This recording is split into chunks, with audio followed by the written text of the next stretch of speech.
We take you to Nunavut now, where the new Prime Minister, Mark Carney, is speaking live. Let's listen in. Did say to start off with, and that was about the Northwest Passage.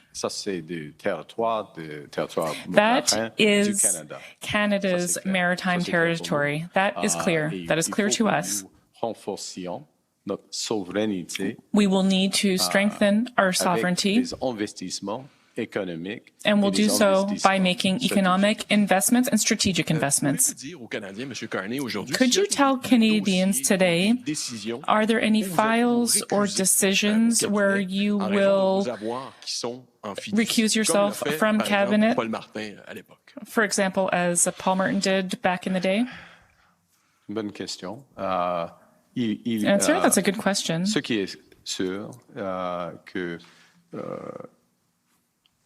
One thing is for sure.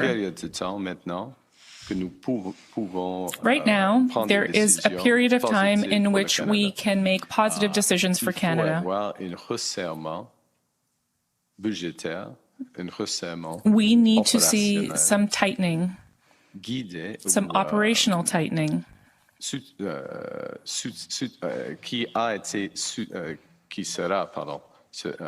And that will be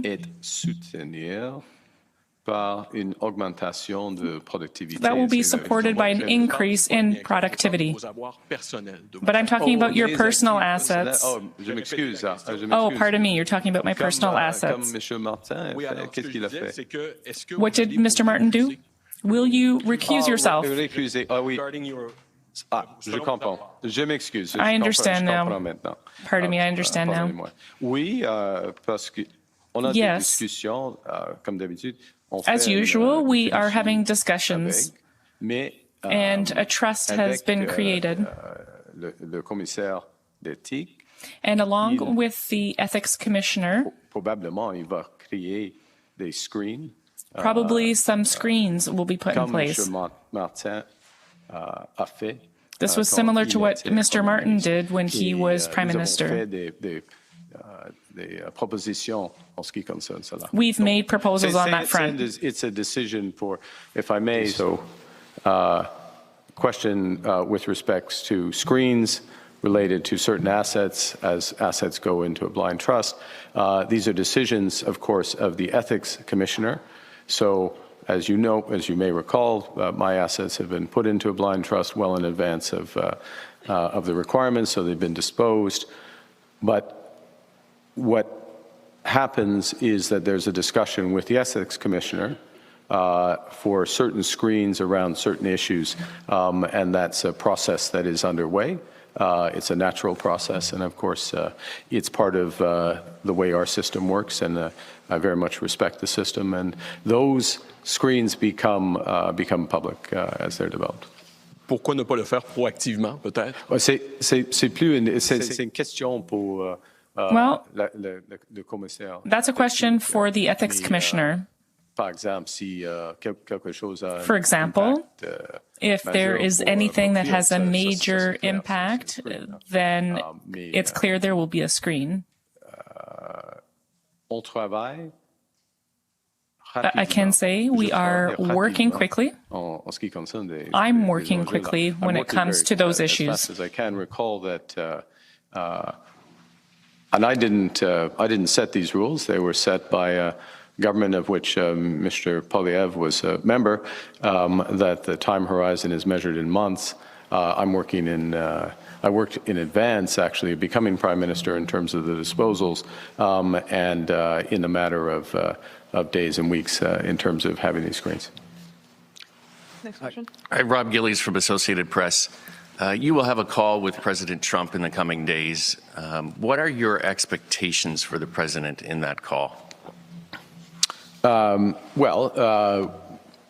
think, let me say a few things. The first is that the President of the United States, the Prime Minister of Canada, but certainly the President of the United States has many responsibilities, and there are many issues. I can think of many geostrategic issues that the President is helping to lead on, and you can think of events most recently with respect to the Houthis and all the way through to trade and other aspects. So there's a wide range of issues to be discussed when we do connect.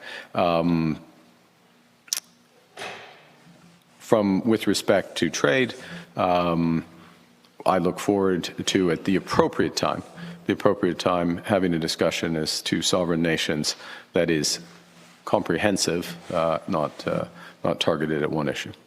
Putin and Trump had a 90-minute call at least today. Are you comfortable with that? Well, I mean, maybe I'll refer back to my previous answer, which is that there are a range of issues, and one of the issues that I discussed both with President Macron yesterday, Prime Minister Starmer last evening, discussed on the weekend with a series of leaders, is how to get Russia to be an active and willing participant in a ceasefire in Ukraine. So anything that the president can do to make that happen, and he's committed to make that happen, anything he can do to make that happen that respects the territorial integrity of Ukraine, that meets a series of other conditions that have rightly been set out by the government of Ukraine, I fully support. We'll do last question, dernière question. Prime Minister, hello. Martina Stevis-Gridneff with the New York Times. Welcome. Wow, to you too, sir. Yeah, welcome. Thank you very much. My question is a little broader, pertains to my colleague's question. Your predecessor shared his assessment with the Canadian people and the world that President Trump's goals and motives in Canada were to economically crush the country in order to annex it. I know you've only been in power for a few days, but I'm sure you've had briefings and meetings.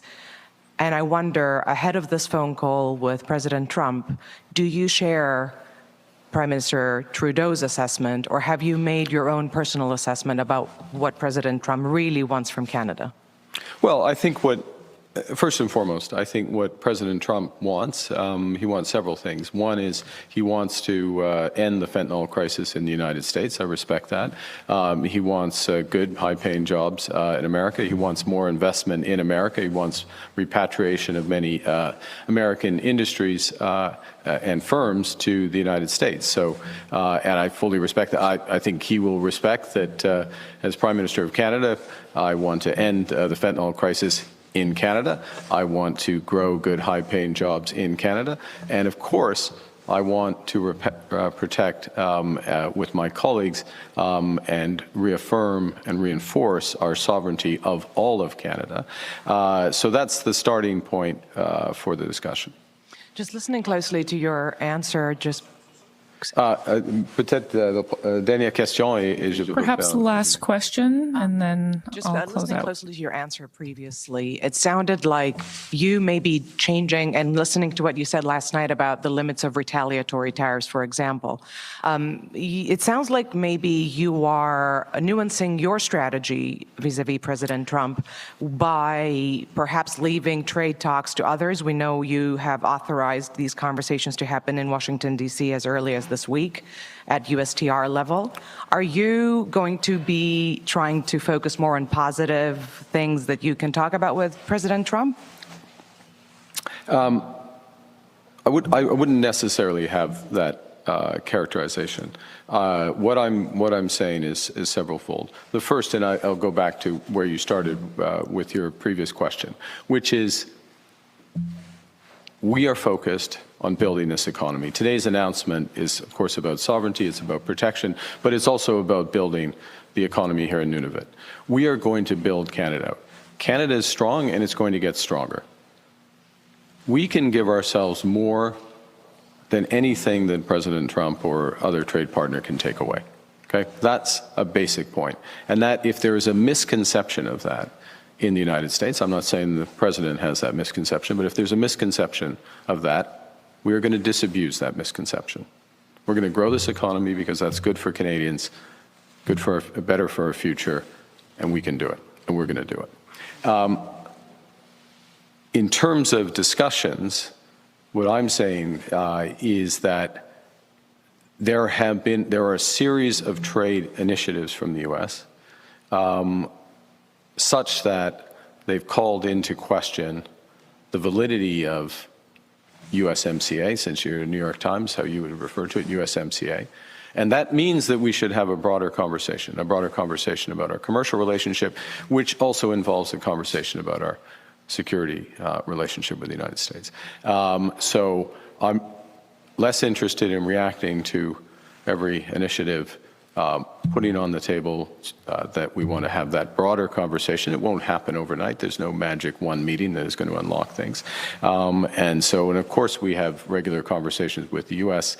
on a variety of issues, but the big issues around trade are going to need to be taken more comprehensively, and they will be taken from a Canadian perspective, from a position of strength.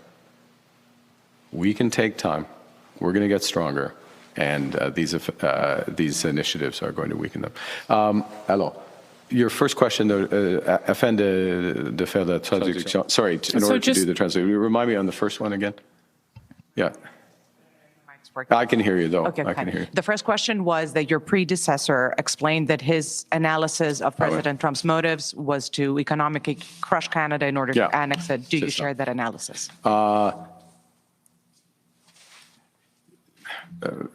Selon moi, je respecte Monsieur le Président. For me, I respect President Trump. Plusieurs objectifs. Premièrement, de mettre fin. He always has an objective. Firstly, to put an end to the fentanyl crisis. And that's the same for me and the rest of us here in Canada. Second, he seeks to create good jobs in the United States. And it's the same thing for us here in Canada, but for Canadians, obviously. And our economy is strong. That is clear. With the investments that we're making, including the investments announced today, the economy is becoming even stronger. That's our economic strategy. And when the U.S. and President Trump is ready to have serious, comprehensive discussions, we're ready. We're ready to do that now. I think that's good. Thank you very much. Thank you. All right, we're listening to the new Prime Minister, Mark Carney, taking questions from reporters in Nunavut today. The new Prime Minister was asked about his call with U.S. President Donald Trump. He says when the time is appropriate, he looks forward to talking about trade and Canada's sovereignty. He was also just asked, do you share Justin Trudeau's assessment that Donald Trump is trying to collapse Canada's economy so he can annex this country? Mark Carney says he respects President Trump and he respects his commitment to ending the fentanyl crisis, and says when the time is right and when the U.S. is ready, they are willing to have comprehensive discussions with their American counterparts.